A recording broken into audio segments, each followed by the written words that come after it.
नमस्कार दोस्तों, ये है मेरा पहला व्लॉग और आप सबका मेरे चैनल स्टडी सफ़र में स्वागत है।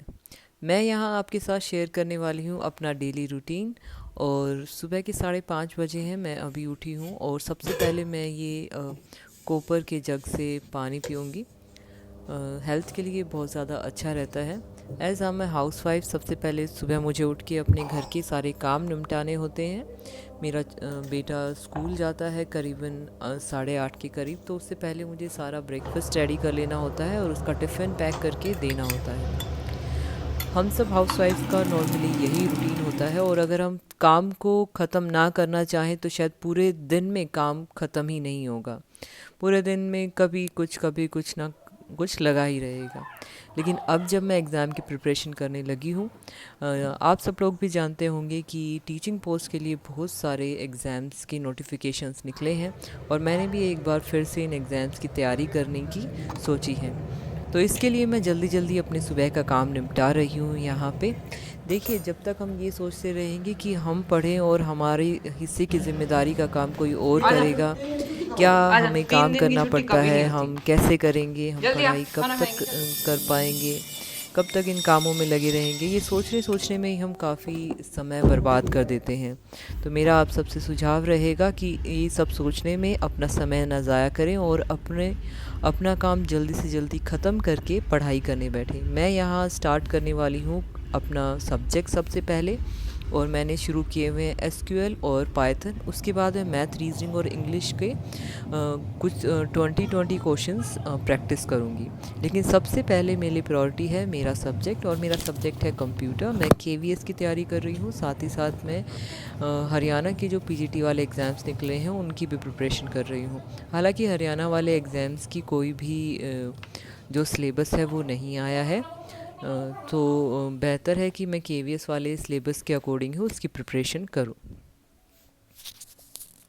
आज मैंने जो ये रूटीन फ़ॉलो किया है, यही मैं रोज़ फ़ॉलो करने की कोशिश करूँगी। इसके अंदर मैं करीब करीब 8 घंटे रोज़ कवर करने की कोशिश करूँगी, जो कि एक मुश्किल टास्क है।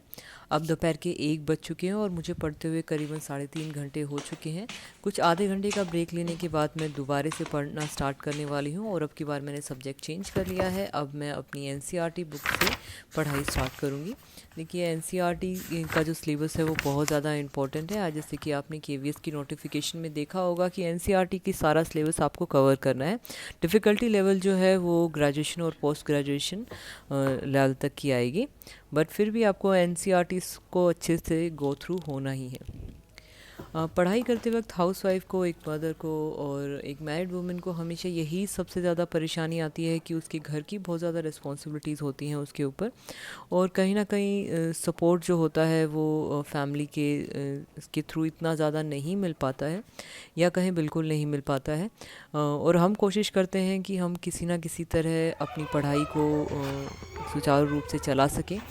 तो दोस्तों, ये सारा सब कुछ जो है ये आपको खुद से ही करना होगा, क्योंकि फ्यूचर आपको अपना बनाना है, दूसरे का नहीं। ये वही लोग हैं जो कल आपके असफल होने पे ये कहेंगे कि आपने तैयारी क्यों नहीं करी, हम तो तुम्हारा साथ देने के लिए तैयार थे। और अगर आप सफल हो जाएंगी तो सबसे ज़्यादा खुशी भी आप इन्हीं लोगों के चेहरे पे देखेंगे, और ये बिल्कुल भी ज़ाहिर ये बिल्कुल नहीं होने देंगे, और ना ही ये सुनना चाहेंगे कि तुमने कभी हमारा साथ नहीं दिया। तो इन बातों पे बिल्कुल मत सोचिएगा। दोपहर के 3:40 हो चुके हैं, और अब जो है मेरी एक ऑनलाइन क्लास स्टार्ट होने वाली है। मैंने एक ऑनलाइन क्लास का सब्सक्रिप्शन लिया हुआ है। ये करीबन 1-1.5 घंटे की क्लास होती है। क्लास तो 1-1.5 घंटे की होती है, लेकिन इसका पूरा एक्सप्लेनेशन समझने के लिए बार बार आपको वही रिप्ले करना होता है, तो करीबन 2-2.5 घंटे इसके अंदर लग जाते हैं। शाम का ये जो समय होता है ये निकालना बहुत ज़्यादा मुश्किल हो जाता है, क्योंकि इस वक्त बच्चे भी खेल रहे होते हैं, और शाम के डिनर की प्रिपरेशन भी करनी होती है, बट कहीं ना कहीं आप कर ही लेते हैं। हालांकि जो ये लाइव क्लास है इसकी रिकॉर्डिंग आपको बाद में मिल जाती है, पर फिर भी अगर आपको चीज़ों को टाइम से पूरा करना है तो आपको उनको उसी टाइम पे करना चाहिए जिस टाइम पे वो दी गई हैं। तो मैं कोशिश करती हूँ कि मैं लाइव क्लास को उसके टाइम पे ही लूँ, क्योंकि अगले दिन फिर दूसरी क्लास का सिलेबस बस ये तैयार हो तीन जाता चार है। टॉपिक में से क्वेश्चन आने के चांसेस है अगर आया तो। ठीक है, चलिए अब आप करते हैं जी क्वेश्चन नंबर 1 से स्टार्ट। Conflict serialisation. हर सेशन में जब हम क्वेश्चंस कर रहे होते हैं तो जो उसके इम्पॉर्टेंट पॉइंट्स होते हैं वो मैं ऊपर नोट डाउन करके उनको हाईलाइट कर लेती हूँ, ताकि रिवीजन के टाइम मैं देख सकूँ इस पर्टिकुलर क्वेश्चन के सेट में से कौन से टॉपिक्स हैं जो सबसे इम्पोर्टेंट है और मुझे जिनके ऊपर ज़्यादा फोकस करना है। तो दोस्तों ये था आज का व्लॉग, और मेरी ऑनलाइन क्लास ख़त्म हो चुकी है और शाम के काम के लिए मैं अब निकलती हूँ। होपफुली आपको ये व्लॉग अच्छा लगा हो, आप भी स्टडीज़ के लिए मोटिवेटेड रहें, अपनी परिस्थितियों से लड़ें और आगे बढ़ने की कोशिश करते रहें। मेरी शुभकामनाएं सदा आपके साथ हैं और आपकी ब्लेसिंग्स की भी मैं उम्मीद रखती हूँ।